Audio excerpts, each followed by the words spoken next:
Now, it is no secret that we at electrifying.com really like the Jaguar I-Pace. I mean, just look at it. It's a really good looking car. It's practical. It's fast. It's an all-electric SUV that really does tick most of the boxes. And also keep in mind that this car has been on the road since 2018, and that means there are actually quite a lot of Jaguar I-Paces cropping up in the used car market. So does it actually make sense to buy a pre-loved I-Pace? Well, before we delve into the details and pounce on this used I-Pace, please make sure you pounce on the subscription button, click the notifications. We really do appreciate it.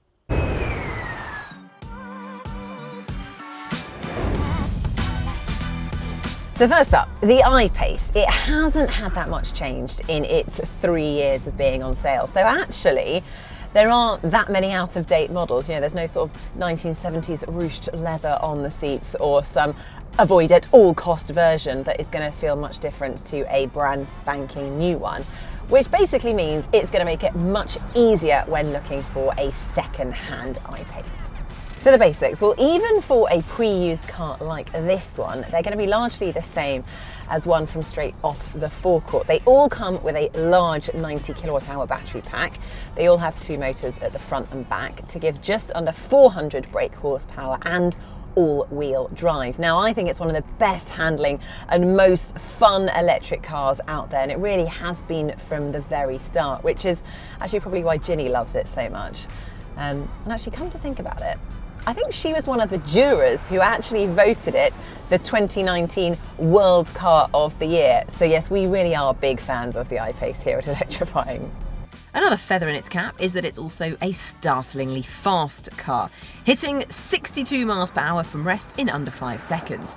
And that's the same across all the versions, of which there are 3. In basic terms, they're all spacious 5-seaters with a decent boot and a handy frunk.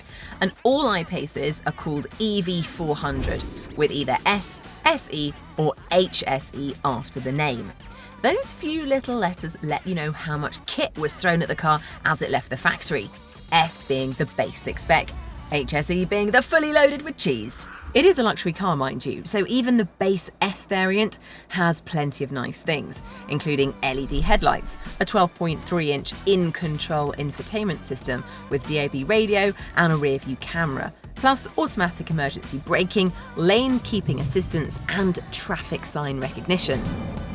The mid-range SE, the one that you might see most of on the second-hand market, got add-ons like the bigger and better-looking 19 and optional 20-inch wheels, adaptive cruise control, blind spot monitoring, and an electric tailgate. While the top spec HSEs have heated and cooled front seats, plus heated rear seats, matrix LED headlights, and a few other nice tricks.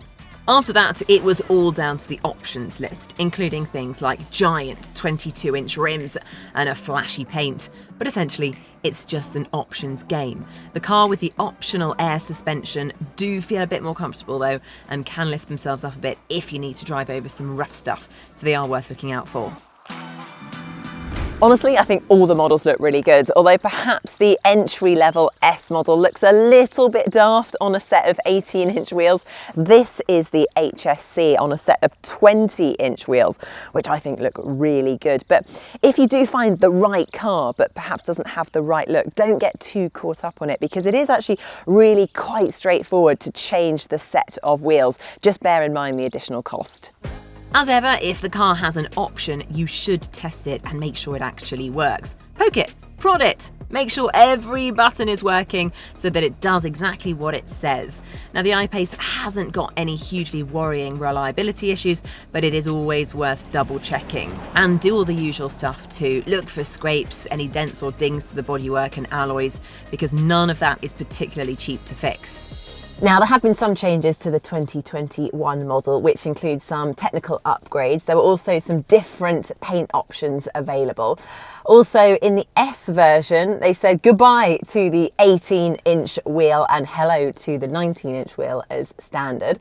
Plus, there's also Atlas grey grille tips available as an option. Very nice indeed. And there is a bright pack, which offers a bit of an upgrade to some of the trim on the bodywork.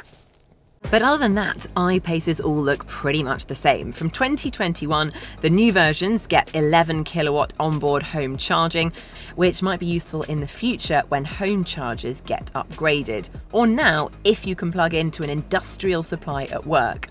DC rapid charging remains the same at 100 kilowatts, which is a bit behind some of the German rivals.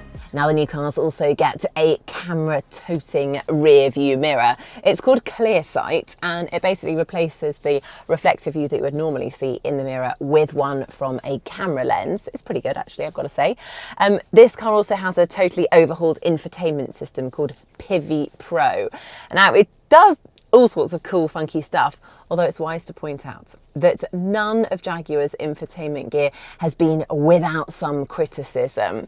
If you dare to check on internet forums about the I-Pace, you will find plenty of people talking about the slightly laggy and frozen screens. And although it might look like one, none of the systems are as slick as your mobile phone, for example. And I would say this is probably one of our very few gripes about this car, as is the climate control, which is unnecessarily complicated to use.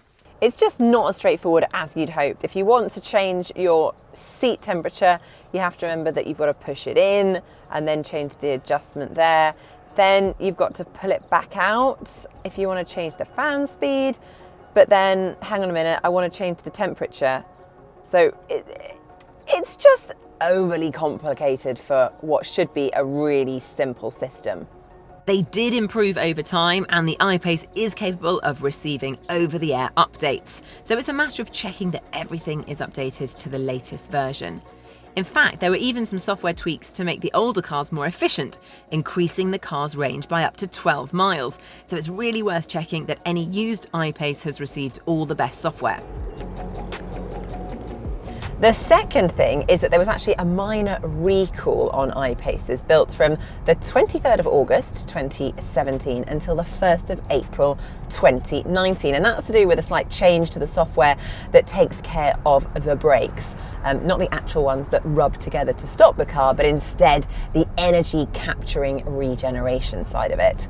Now that update needed to be done at the Jaguar dealer, so do check that whatever pre-loved and used car you're looking at, make sure it has had that change done if necessary. It's also sensible to know what warranties are still valid. Now, the I-Pace came with a 3-year unlimited mileage warranty, which will be nearing the end of its life now for those first cars. And the battery is covered for 8 years from new with a 100,000 mile limit. Servicing is required every 2 years or 21,000 miles and generally costs about £200. So again, check that the car has had the right stuff done to it at the right time. There's a big service after 6 years that's a bit more involved, but that's not as relevant right now, except to make sure you add it to your budget.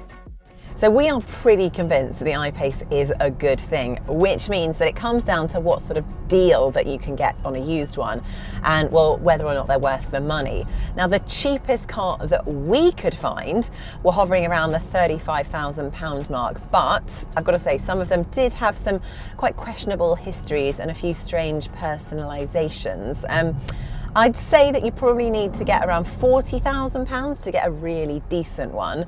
But if you're looking for a real bargain, you want to go for the ex-Jaguar management cars and dealer demonstrations. And we actually found a few of these with really minimal miles on the clock for around £10,000 off the list price, which, that's a bit of a bargain really. And it means you could have an I-Pace, which is very nearly new, for the same price as a top spec VW ID3. Now that is very tempting. So there you have it. We think that buying a second-hand I-Pace is a great shout. Now, okay, they're not the cheapest of models out there, even with a few miles on the clock, but you can save money and you still get all of the I-Pace goodness for a decent chunk less than if you were buying a brand new one. So if you are looking for a second-hand electric car, then please do check out our other used car reviews here on our channel. And don't forget to subscribe and switch those notifications on. We've got lots more information and buying guides coming soon. And of course, living with a new and used electric car over on electrifying.com.